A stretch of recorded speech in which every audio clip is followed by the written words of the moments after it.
আল্লাহু আকবার। তাদের জন্য যন্ত্রণাদায়ক শাস্তির ব্যবস্থা করে রেখেছে, বলেন সুবহানাল্লাহ। আমার ভাইরা, আমার বন্ধু, তাহলে কাফের বেঈমানদের আমার আল্লাহ তাআলা অন্তরের মধ্যে, চোখের মধ্যে, কলবের মধ্যে মোহর মেরে দিয়েছে। তাদের জন্য যন্ত্রণাদায়ক শাস্তির ব্যবস্থা করে রেখে দিয়েছে। কথা বলেন ঠিক কিনা? এ মুসলমান ভাই বন্ধু, আজ থেকে প্রায় 550 বছর আগের একটি ঘটনা, আর একটি বর্ণনা আসছে প্রায় 400 বছর আগের ঘটনা। মালদ্বীপের চারপাশে সাগর, মাঝখানে একটা দ্বীপ আছে। ওই দ্বীপে কালেমা গ্রহণ কিভাবে হলো, কিভাবে ইসলাম কায়েম হলো, এই ব্যাপারে একটি ঘটনা আসছে। আমার বন্ধু আল্লামা বদরুদ্দোজা রাহমাতুল্লাহ আলাইহি একটা কিতাব উল্লেখ করেছেন, রিহালাত ইবনে বতুতা। এই কিতাবের মধ্যে উল্লেখ করেছেন, আমার বন্ধুগণ সৌদি আরব থেকে একটি জাহাজ এসে মালদ্বীপ পর্যন্ত এসে সেই জাহাজটা ডুবে শত শত হাজার হাজার মানুষ সেই জাহাজটা ডুবে মারা গিয়েছিলেন। একটা 10 থেকে 12 বছরের একটা বালককে আমার আল্লাহ তাআলা বাঁচাই দিয়েছিলেন। কিতাবের মধ্যে আসছে সেই বালকটা সাধারণ বালক নয়, এই বালকটা হচ্ছে আল্লাহর কোরআনের হাফেজ ছিল। বলেন সুবহানাল্লাহ। যখন জাহাজটা ডুবে গেল, এই হাফেজ সাহেবের নাম হলো হাফেজ আবুল বারাকাত ইউসুফ দরবারি রাহমাতুল্লাহ আলাইহি। এইবার মালদ্বীপে যখন আমার আল্লাহ তাআলা পৌঁছায় দিলেন, তক্তায় ভাসতে ভাসতে ভাসতে ভাসতে মালদ্বীপে পৌঁছায় গেলেন। সেখানে আমার বন্ধু যাওয়ার পর কিছু হিন্দু ব্রাহ্মণ তাকে পাইয়ে পাওয়ার পর বাজারে নিয়ে গেলে সে সময় মানুষ বিক্রি করা হতো। এইবার বাজারে নেওয়ার পর আমার বন্ধুগণ, এবার অনেক কেনার জন্য মানুষ আসলো। একজন মহিলা, তার স্বামী মারা গিয়েছে, ছেলে সন্তান নাই, একমাত্র একটি মেয়ে সন্তান। এই ছেলেটা দেখে তার ভালো লাগলো, ছেলেটাকে ক্রয় করে বাসায় নিয়ে গেলেন। এইবার কিছুদিন যাওয়ার পর ওই হিন্দু ব্রাহ্মণী, ওই মা জননী চোখাটের উপরে, কাঠের উপরে কপালটা আচার খাচ্ছে আর বলতেছেন, হায় ভগবান, হায় ভগবান, আমার মেয়েটা যদি মারা যায় তাহলে আমি কার নিয়ে আমি বেঁচে থাকবো। এইবার হাবেশা জিজ্ঞেস করলাম, বেশ কয়েকটা দিন আপনার বসে আছি, ও মা এরকম কান্না করতে দেখি না, হঠাৎ আপনি কাঁদতেছেন, কারণটা কি? মা যদি বলতেছেন, বাজার তুমি ছোট্ট মানুষ, তোমাকে বললে কোনো লাভ হবে না। বলো মা, বলো বিস্তারিত কি ঘটনা। এই মহিলা জিজ্ঞেস করলো, বাজার তুমি ছোট্ট মানুষ, বললে হয়তো বুঝবো না। বলে ঠিক আছে বলুন। বলতেছে, এই মালদ্বীপের একটা আইন হলো, প্রতি বছর একটা সিলর হয়, যদি তুফান হয়। এবার বাদশাহ গণকদেরকে বললেন, গণনা করো, এই সিলর হয়, এই রকম মানুষগুলো ক্ষতি হয়, হাজার হাজার মানুষ মারা যায়, মানুষগুলো ক্ষতিগ্রস্ত হয়, সিলর হয়, তুফান হয়, এর কারণটাকে গণনা করে দেখেন। এইখানে একটা দানব, একটা দুষ্ট জিন আছে, এই দুষ্ট জিনের মাধ্যমে এইরকম একটা দুর্ঘটনা হয়। এবার চিন্তা করে দুর্ঘটনা থেকে বাঁচা যায় কিভাবে?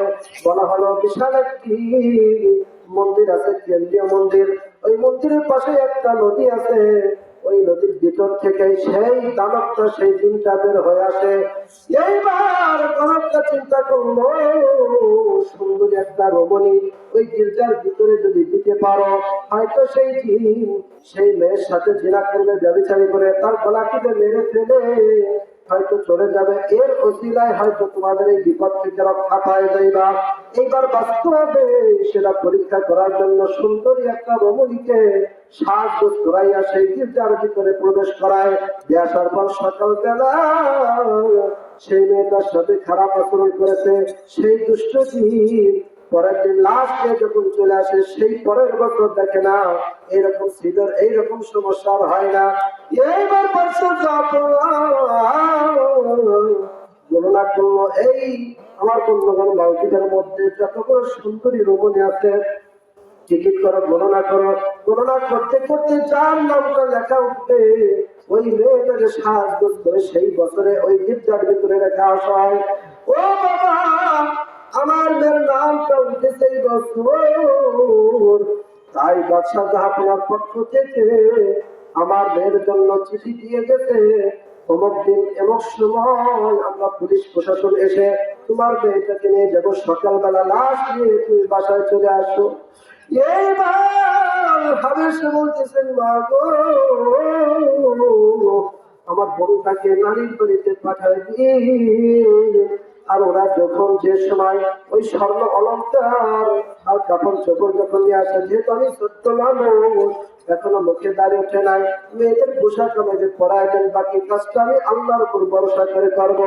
বলতেছে, না বাবা, এই কাজটা যদি করি তাহলে ওরা যদি তোমার টের পায় তাহলে আমিও মারা যাবো, তুমি মারা যাইবা, আমার মেয়েটা হয়তো মারা যাবে।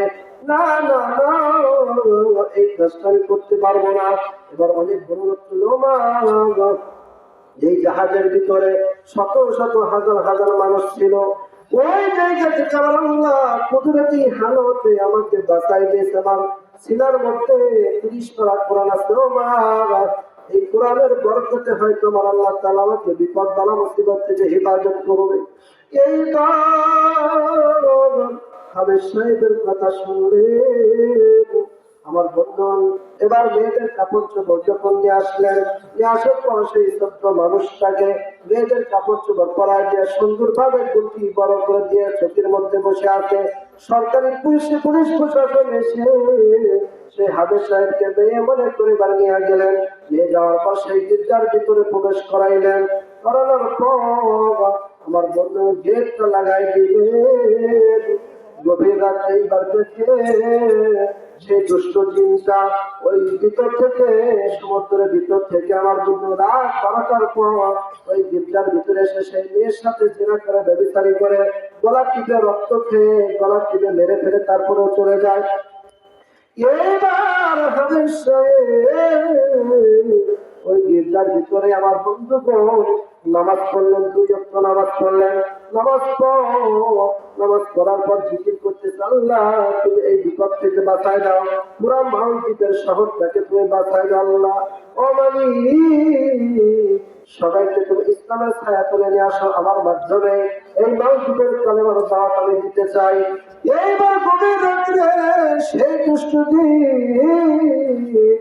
যখন গির্জার ভিতরে প্রবেশ করলেন, হাবেশ সাহেব কোরআনুল কারীম থেকে সূরাতুল ইয়াসিন তেলাওয়াত করলেন, সূরাতুল নূর তেলাওয়াত করলেন, আয়াতুল কুরসি তেলাওয়াত করলেন।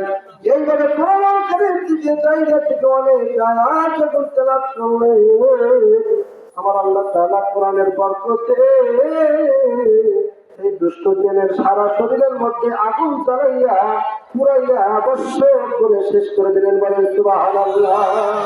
পরে দিন সকালবেলা ভিতর দিয়ে একটা গেট এসে দরজা দিয়ে এসে এবার সেই লাশটাকে নেওয়ার জন্য যখন 2 জন দারোয়ান এসে ভিতর থেকে লাশ নিয়ে যাবে, এমন অবস্থায় দেখে এ লাশটা নাই। আমার বন্ধু একজন জীবিত মানুষ বসে বসে আল্লাহর জিকির করতেছেন। বলেন সুবহানাল্লাহ।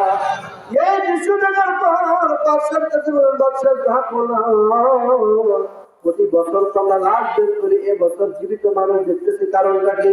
এ তো মেয়ে মানুষ না, একটা পুরুষ মানুষের কারণটা কি? বাদশাহ ঝাঁকুনা নিতে পারছে, সেটাকে বাস্তবে একটা ছেলে মানুষ। আমার বন্ধুগণ আর বললেন, বাবা কি ঘটনা হয়েছে, কি কারণে তুমি এখানে জীবিত আছো, কারণটা কি? এইবার হাফেজ আবুল বারাকাত ইউসুফ গফুর রাহমাতুল্লাহ আলাইহি বিস্তারিত ঘটনা বিস্তারিত কথা যখন বললেন, এইবার বাদশাহ ঝাঁকুনা ওনার সাথে কিতাবের মধ্যে আসছে 1 2 নয় 80,000